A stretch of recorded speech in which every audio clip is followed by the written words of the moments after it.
I wanted to talk about the benefits of intermittent fasting. I've lost quite a bit of weight on it, and I've done it a lot of times. Like, usually during the holiday season, I'm going to be completely honest with you, like I always am, and tell the truth. I've gained up to 15, 20 pounds each holiday season, okay? 15, 20 pounds. And I always tried to figure out a way I could eat what the hell I want, drink what the hell I want, live the type of life I want, but also not be unhealthy, not get diabetes, not get heart disease, and not be 6 foot under, not die. And that is a problem in my family, is men getting heart attacks, men die. Actually, my grandma died of a stroke too, so that is a problem. People getting problems that's associated with sugar consumption, food consumption, excessive food consumption. It's a problem in my family. So I found a way where my numbers are normal, everything's normal, and it wasn't always that way.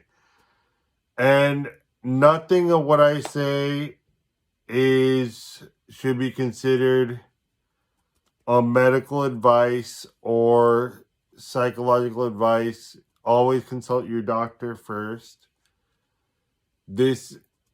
Every decision you make, it's at your own risk. This is just my opinion, and you can do with it what you want. But it's my honest opinion, and it's from my heart. But legally, I have to tell you that.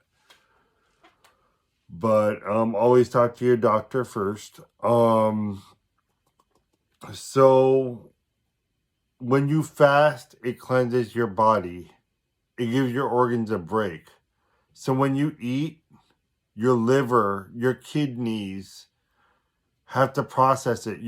When you eat protein, even healthy foods like chicken breast and protein shakes. And I don't think protein shakes are healthy, but when you're eating chicken breast or healthy foods like deer meat or whatever, the cleanest sort of food, your kidney still has to process that pure deer meat or chicken or whatever. And the kidneys have to go through a lot to process that protein, actually. And the liver has to go through a lot to process your food. Your digestive system, while you're sleeping, your digestive system, your heart, it's all still going to process all that food, okay? So, what is a solution where you can still eat what you want? All you have to make sure really is you're getting enough protein, okay? You have to get enough protein for your needs are. Talk to your doctor about how much protein you need. I try and do like probably 75 to 100 grams, and I weigh 200 pounds. And all these bodybuilding people say you need to have 1 gram of protein per pound, but I don't buy that. I think you don't need to eat all that much protein. You're just straining your kidneys. I try and eat between 75 and 100 grams, but everyone's different. And go talk to someone you trust. I don't even trust a lot of these people, but find someone you trust and ask how much protein. But generally, I do 75 to 100 grams a day, and then you can have the other things and be mindful about sugar and different things like that and carbs and things you can have, but don't eat like a gallon of ice cream or something, because then obviously you're going to not be in a calorie deficit. But basically, what you got to do is there's trial and error and there's a learning curve, but have a 12-hour or 16-hour frame where you're not eating. Okay? You can have coffee. Some people, do coffee with a little milk in there. But coffee, water as much as you want, maybe some fruit, maybe a few like nuts here and there. We're not trying to go to actual ketosis. I don't buy into all that. Like, it works, but it's not sustainable for long term, at least for me. So just, minimal. But you have a long period where you're not eating. And I don't eat. I don't even have a little few pieces of fruit. I don't even do that. I just have coffee. And I do put some whole milk in it. So that adds a good amount of calories, but I don't eat. So I'll have my eating window from like noon to maybe 8, 9 o'clock at night. So I have a window where I eat. Okay?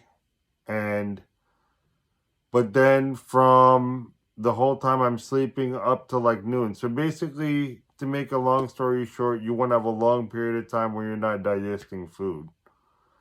So I skip generally breakfast and lunch, and I have two dinners, basically 2 good meals where I eat what I want. And I make sure I have enough protein. I make sure I have a good amount of vegetables, and I have my starch.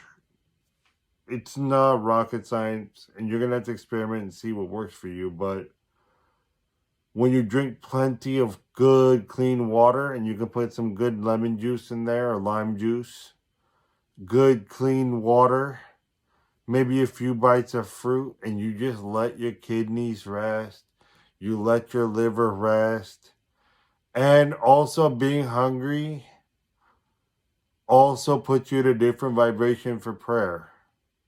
It's you say your prayers in that, and it is more powerful when you are hungry.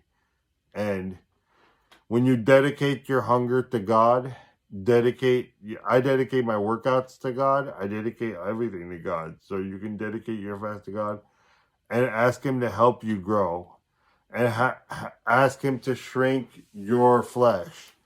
We're all slaves to our flesh. Okay? We're all fighting against, and there's nothing wrong with enjoying good food, good sex. You know, I'm a proponent of all those things.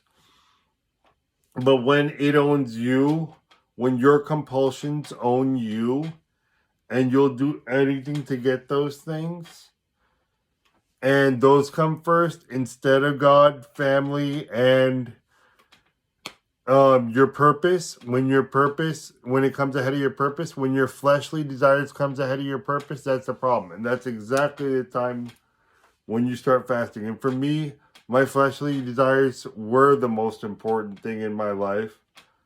But when you stop eating, you put them on hold. You starve the flesh. It starves your sexual desire. You're not very you're not very horny when you're hungry, and you're not very hungry when, you know what I'm saying? It all ties together.